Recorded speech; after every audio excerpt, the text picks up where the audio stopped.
Thank you everybody for tuning in to this, the first episode of what we're calling Accessibility Insights. It's a monthly chat I have with world leaders, influencers, champions of accessibility and digital inclusion. And we're going to get the show rolling with a brilliant first guest. Well, I am extremely pleased to have Jenny Lay-Flurrie, Chief Accessibility Officer of Microsoft. You're only responsible for all things to do with accessibility right across the whole globe and everything that Microsoft is doing. So no mean feat there. No pressure, none at all. Yeah, yes. No pressure. And we're going to touch upon some of the brilliant things that Microsoft have been doing and probably will be doing in this space. But yeah, thank you very much indeed for being the first victim in this new series of events where we hope to talk to the absolute top people when it comes to accessibility, inclusion, across a number of sectors, and where better to start than with Microsoft. And it's been a busy a few months and years for Microsoft. So let's just start, before we get to some questions, more specific questions about how Microsoft has really been making an impact in recent times, and particularly perhaps if, what the COVID angle is to, what you've been doing differently, etc. So we've had Windows 2004 coming out recently with some accessibility improvements. We've had the Able Summit that we'll talk about in a bit. But what for you are the highlights in recent months and what you're particularly proud of Microsoft having done? And if there's a COVID-19 angle, then please do tell us about that as well. Right, happy to. So thank you for having me.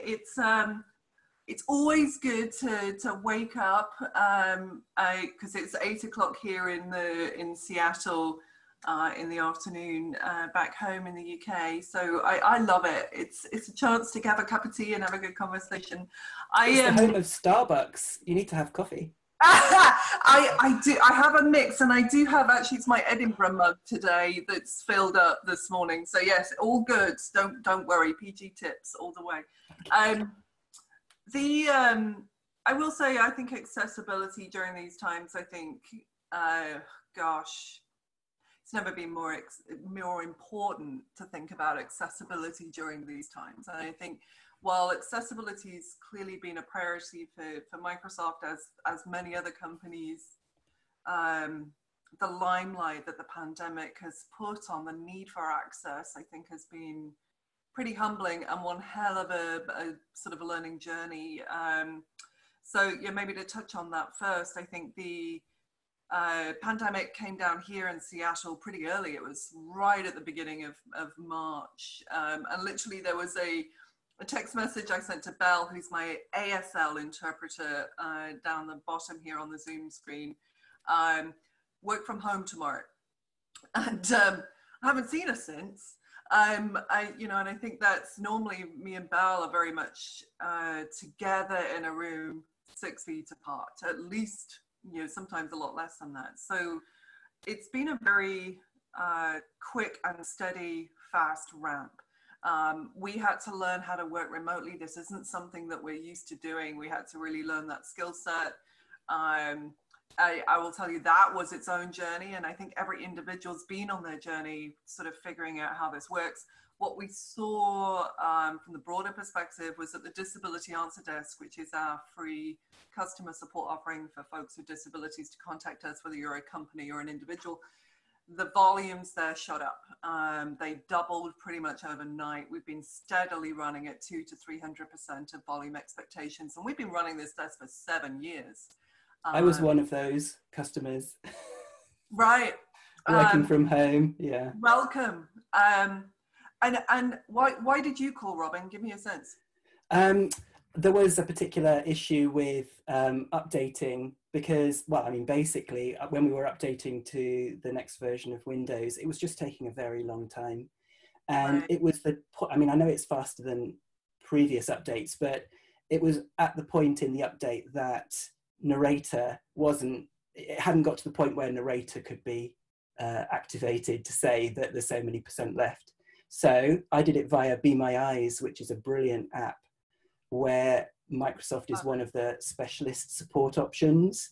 And I just could point the phone at the computer screen and she told me, don't worry, you know, things are happening, you're almost there. So it was just reassurance on my part, but I have used it for other things in the past that were far more technical. And guess what? They can just jump on. You just, you know, hit the run, you know, Windows R, type in MRT, is it, for remote support, and they're in. And that is special.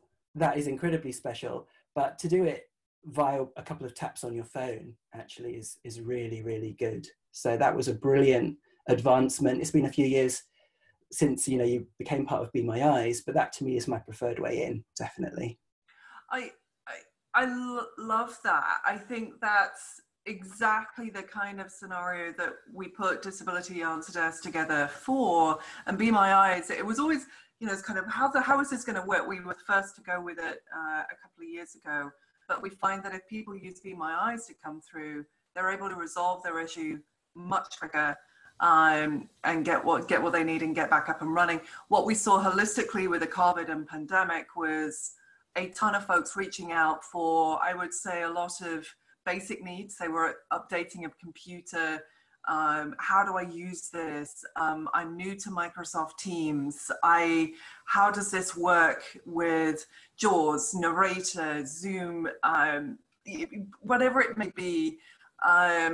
We saw a ton of that. We also saw different sections of the community contacting us and have done before. And I think we saw a lot of input from the deaf community and hard of hearing. And I think that's totally logical. When you think it through, the deaf being, and myself included, very reliant on provision of captioning, transcripts, how do I get my sign language interpreter moving in the right way, also the mobility sector. And the number one product that everyone wanted to talk about was Teams. You know, Teams being one of the communication vehicles that has had significant growth as a result of the pandemic, but also we were able to accelerate a bunch of great features in there to power people up, AI provided captions being top of that list. So we, you know, I think it was good for us to, and we're still in the middle of this, you know, responding as quickly as we can, getting those features out, which is the joy of products and technology, which is, you know, we're no longer, are we waiting 3, 5, 7 years for an update? We can update every month, sometimes quicker than that, sometimes a little more than that. And I will say, while there's definitely been some issues that we've all learned, I learned a lot. We didn't test for this scenario before the you know, COVID hit. A lot of the baseline that we had in place with accessibility, which has really been a priority in the company for a number of years now, and we've had a 20-year plus history with accessibility, but really our focus in the last few years of infusing it across the company stood us in good stead, meant we had the foundation so that we could lift quicker as it came through. So yeah, it's been one heck of a ride, and I'm sure not just for it's my gosh, very humbling over the last year. And that's been amazing that, you know, the virus has kick-started this whole new area of remote working, remote meeting, remote working, you know, collaboration-wise, you know, that have been challenges, you know, for people with disabilities in particular. If you had support around you, you know, that they're at arm's length now, and that does have a challenge. You know, for me, rather than just saying to someone in the office, oh, can I borrow your eyes for a second? You know, you have to fire up Be My Eyes, for example. But that legacy, that impetus is going to have a long tail. I think that the new normal may well include a much higher usage of these collaborative platforms. So all the investment and all the improvement and the huge uptake of something like Teams is going to be a legacy of the virus that people are going to benefit from for months and years to come, don't you think? Yeah, I do. I think, you know, it's very hard. I think there's a pull, natural human pull, to go back to the way it was. I actually don't think that is possible anymore. I think when you've had this longer duration, but also there's been a ton of good. Well, I hesitate to say that because there's so much tragedy and pain.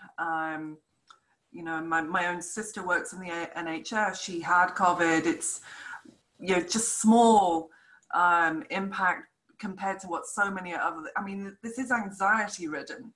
But I think from a technology perspective, it's definitely driven a ton of innovation. I think there's risks with that. I think if folks aren't thinking about accessibility, the impact, if you do put out something that's inaccessible, is far more profound. Because you don't have the ability to just grab a pair of eyes. I don't have the ability to grab a sign language interpreter and understand a video if it doesn't have captions. It's a whole complicated process now.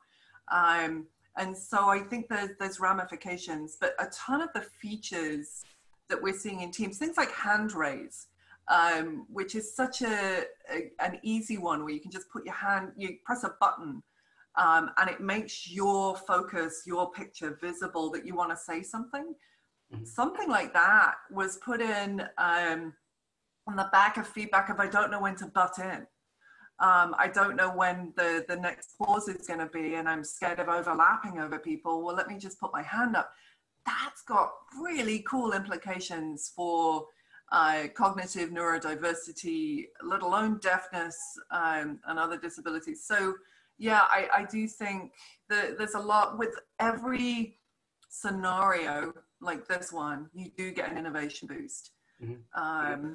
And I hesitate to say that because, again, I know so many people have had it. This has not been an easy time, but it's definitely true. Yeah, absolutely. And there were a lot of hasty decisions that had to be made when people suddenly had to work from home. And thank goodness that one of the default options, you know, the Microsoft option, when it came to something like collaborative working and team meeting and that sort of thing, was nice and inclusive. So that's absolutely brilliant. You know, it's not always been the case that the webinar platform of choice or the online meeting platform of choice was inclusive, but, you know, Teams is definitely one of the rising stars in this area, and thank goodness. And I know how much development and, you know, the roadmap for Teams is a bit of an eye-opener, isn't it? So that's really, really good. So if it's okay with you, I'm going to switch now. We asked for questions for the, you know, to put to our guests, and for you, in fact, this is from one of our accessibility consultants on our accessibility team, and they have watched almost all of the sessions from the Ability Summit that was very recently, a week-long event, and they wanted to know what for you were the highlights from the Ability Summit. Maybe you want to tell people what it was if they're not aware. So Ability Summit, kudos for watching all of them. There were about 23 breakouts, 2 plenaries, and a lot of product demos and charity fair and career fair. So there was a lot of content there. The context, Ability Summit is the one annual conference that me and my team run. It had very small beginnings. It started 10 years ago when I was chair of the disability group. That's really how I got into accessibility when I came to Microsoft in London 15 years ago, was building, joining the deaf community and then building the disability ERG from there. And I pulled together this conference 10 years ago with, 80 people in the room, people with disabilities talking to one another. That was my theory of, let's get people together to have good conversations. What's working, what's not? How do I talk to my manager? That sort of stuff. And then last year, the event grew. We've embedded and grown the focus over the years. So we had about 2,500 folks in the room last year for the physical conference. And then this year, we literally turned it to virtual with I think about 8 weeks to go. Again, just the timing. So we learned a ton about how to put on an accessible event, accessible virtual event. And the shocker for us was just the interest. We had almost 7,000 people, you know, as a part of that registered and joined from 95 countries. Just, you know, some of the impact of these virtual events, the reach is far bigger. So it wasn't just Microsoft people, there were actually mostly external folks speaking. And I would say there were definitely a few highlights. Our CEO spoke with Leah Katz-Hernandez, who's a phenomenal force of nature in the company. She's in the CEO office. She was previously at the White House with the President Obama administration. And so that was just fantastic to see their dynamic and that conversation. I loved Panos Panay, who's our Chief Product Officer. He's got such a He's passion. a force of nature. He's on his own, and then he brought a special guest. He brought Michael Phelps along to talk about mental health, which is so important at this time. And Michael Phelps, I mean, crikey, and that was so much fun to record and get that session out there. I also have to give a kudos to Amy Hood, who's our Chief Financial Officer, who recorded she has such, you know, just so black and white, you know, it will be, we will work with our suppliers and we will make them, you know, she's just another force of nature, if you like. But I also really enjoyed at the end of both of the 2-day keynotes, their hour-long segments, a couple of individuals shared their stories with disability. One was Felanice, who is a relatively new hire to Microsoft. And she shared her journey with lupus and seeing her disability as a strength. And the other was Corporate Vice President in HR, Chuck Edwards, who shared his journey with MS. And you know, neither of them, Felanice has shared hers previously. Chuck, this was the first time. Even though he's been living with it for a number of years. And I think to see leaders really leaning in and talking about areas that aren't talked enough about, lupus and MS, I think was particularly powering. But there's tons of great content out there. It's all online. It's all on our YouTube channel. So yeah, check it out. That's the other good thing with virtual events. You get a lot of, you can go and watch it afterwards. So it's all online.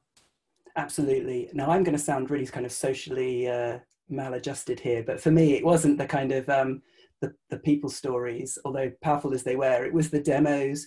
It was the demos of the accessibility features of Office, of Windows, of Xbox. Yep. So yeah, definitely check the, you know, whether you're into stories or practical how-tos, then yeah, go to the YouTube channel. You can also go to aka.ms/Ability Summit, and aka.ms is a brilliant, I mean, I just love that domain. I love that URL, aka.ms. Go there for all things Microsoft, but /Ability Summit will give you the highlights of the event as well.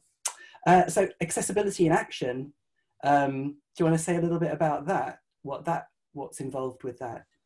Yeah, there were a couple of things that we announced during the Ability Summit, aside from, you know, a lot of the product goodness, which there was a ton of. One was the Accessibility in Action badge, which we, about a year ago, in fact, a little bit more, we started putting out, we call it the 101 badge. It's the, internally for employees, they could take about 90 minutes of training and get a badge. It's so achievable. It's right. It's not hard. It's in fact, I will tell you that my internal version included cartoons from Back to the Future, because we are that nerdy. They were just fun to take.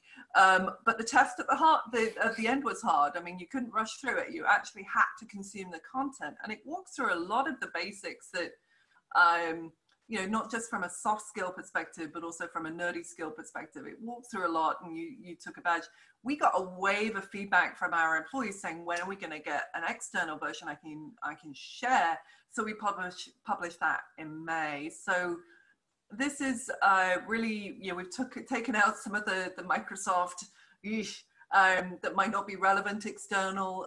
It's all goodness, but just we took some of that out and really just popped it online for folks to take, leverage, use, get inspired by if you're building your own training, because ultimately accessibility can and should be learned, and pop that online. So yes, do go take it.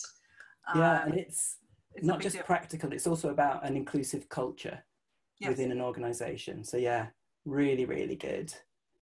Great. I mean, any other highlights for you, either from the summit or what AbilityNet, what Microsoft is doing now? I can clearly talk to what you've done. No, I'll leave that to you. But I would say the other one that we did put out there was the evolution model. This was really us. One of the questions I get a ton is, how are you driving accessibility at Microsoft? We're a company of 150,000 employees, plus a lot of contractors and vendors and suppliers. How are we ensuring that accessibility is part of it, not just Windows or Xbox or Office or Power BI, but how are we making sure that it's infused into our hiring process, our marketing? You'll have seen some of the Microsoft ads over the last few years, all throughout the process. And really the rocket science here is not really rocket science. It was based on a maturity model, actually from, it started with a maturity model that we got from Carnegie Mellon University and from Level Access, which is an accessibility consulting firm that used to be called SS Bart, and they put out an accessibility maturity model in 2015. We grabbed both of those, we wallowed in them. The accessibility leadership team, of which is across the company. So these are peers in every division. We then sort of sat and created our own, and then we've been using it for the last 4 or 5 years. And every year tweaking it and growing it. And so we put that online for companies primarily to look at, well, how do I bring accessibility into the company? How do I ladder it? Because as you know, it's not an overnight thing. This takes time and effort. So we put those business models out. We were also able to, aside from team features, the great one during Ability Summit was really just making sure that the team's free product set also receives AI captions, which has since then launched. Again, captioning just being so critical during this time. Independence aside from anything else. We were also able to release all the incremental improvements to narrator and some of what's happening with the Windows set as well. So yes, there was a lot of goodness that we shipped in the May. May is always our crazy period, May, June, where we ship most of our stuff. Brilliant. Now, you mentioned Power BI there, and there's going to be a lot of corporate listeners, who are going to be watching this, because, AbilityNet, we're very fortunate to have been offering our services to try and improve their, and certainly the accessibility maturity model is something that we are very strong proponents of now. Gone are the days when accessibility should have been considered or piecemeal, or project by project. You really do need to embed it in the culture of an organization. And we've been very fortunate to, have very strong links with many, many organizations. So many are going to be listening now. Power BI is a hidden gem within Microsoft. Many people, unless they're potentially in the right team within an organization, might not even know what that is. So do you want to quickly brief people on, because it's an absolute brilliant set of tools, isn't it? Yeah, I mean, it really, it kind of does. I love that the product name is very descriptive to what it actually does. What it essentially does is give you the ability to interrogate a lot of data and present that in beautiful ways. And so it really just gives you the power to architect how you want to portray information, whether that's maps, graphs, tables, and highlighting and digging into the key facets of that data. So it harnesses a lot of the format principles that you'll know and hopefully love from Microsoft, but also the big data principles and the ability to really dig into that. And accessibility has been part of how they've been building it, which has been a learning journey. I mean, I think that's one from an engineering perspective. You know, clearly Excel as one other on a different level data environment has always had some core accessibility within it, which we've grown incrementally over time. This is a very visual model, so we've had to take a lot of that wisdom, but also figure out how can we make environments that are very predominantly visual accessible. And there's been, I'll tell you, some of the conversations have been just fascinating to be a part of as we really think through those scenarios. And so we continue, you know, the team would say they're continuing to work on it to ensure that every single scenario is that way. But it's a great tool set. It really is. And you'll see a lot of the information that we have on some of our websites is actually powered by Power BI. Mm-hmm. Absolutely. Business insights like you've never seen before, right, across a range of, you know, just sucking in data and providing it in a, you know, dashboards, you know, to die for, basically. In the closing minutes, let's look to the future. I'm not asking you to divulge, you know, gems or kind of corporate secrets, but where is Microsoft headed, particularly in the area of accessibility and inclusion? What are you most excited about in the months to come? Yeah, I mean, I think some of it, going back to what we talked about at the beginning, a lot of my focus right now is making sure that we have an inclusive recovery. And I think that's just so incredibly important and vital right now. As more and more return to the workplace, but it's an adjusted workplace, or need to continue to work at home, as we know so many folks with disabilities will need to.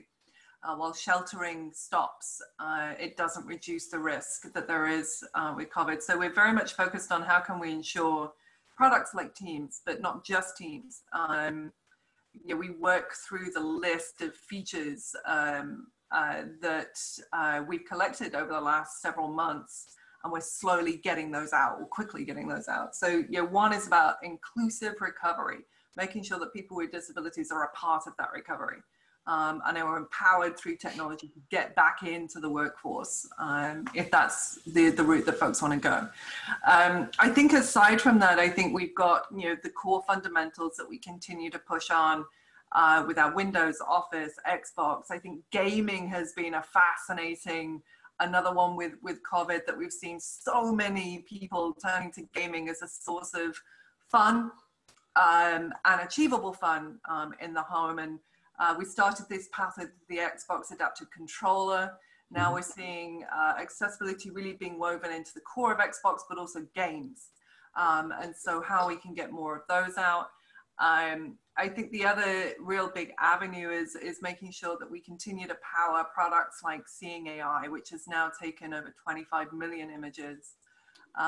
You know, we're expanding the countries there, the team's continuing to drive, you know, Seeing AI forward, and how do we, you know, continue that path, but also Soundscape and other products. Soundscape, actually, when you think about, which is all about navigating the world through audio, again, targeting blind, low vision, that's who it's been designed with and for. There's Amos Miller, who's been posting a lot of content on this. There are some really important scenarios there as we think about navigating pavements and streets when you don't really want to be close to someone, you know. So there's some really interesting situations there. Beyond that, you know, the focus on AI continues.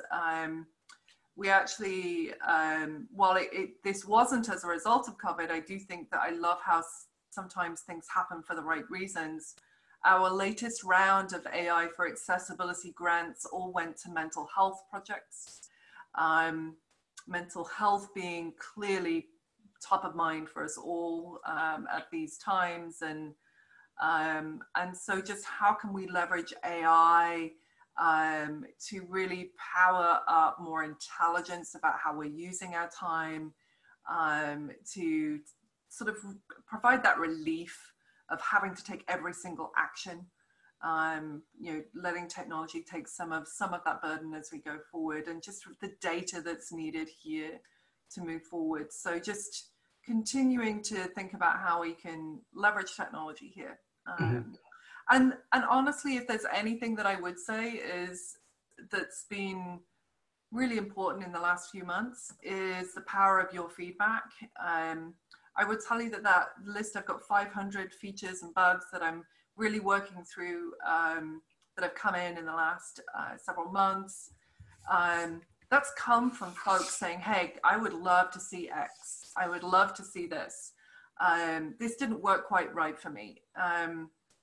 Every bit of feedback you give goes into the process, and then we work with every single engineering team to motor that through.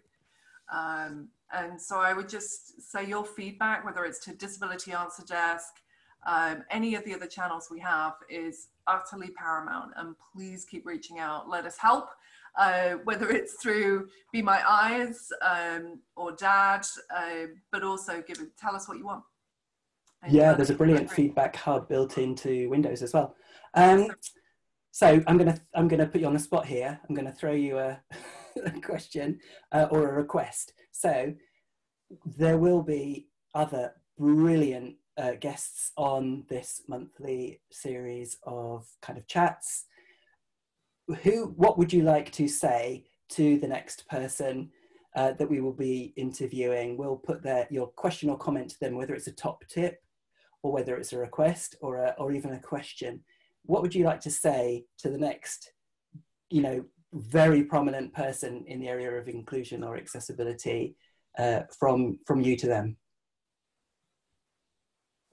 I would say accessibility is not an area that if we're going to move forward, particularly in these times, we've got to partner and work together.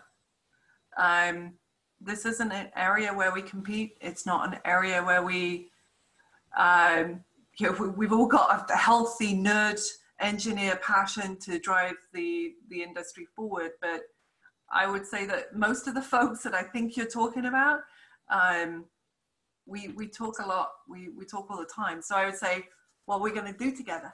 Yeah, good. Yeah, what can we partner on? What can we motor on? And I think that's really, really important during these times. So yeah, put that on the spot. What can we do together? Wow. Because it's the, you know, when you combine the brain trust that we have, and I will say that that's been the other just really humbling thing during these times, has just been that we have all been chatting on a continual basis,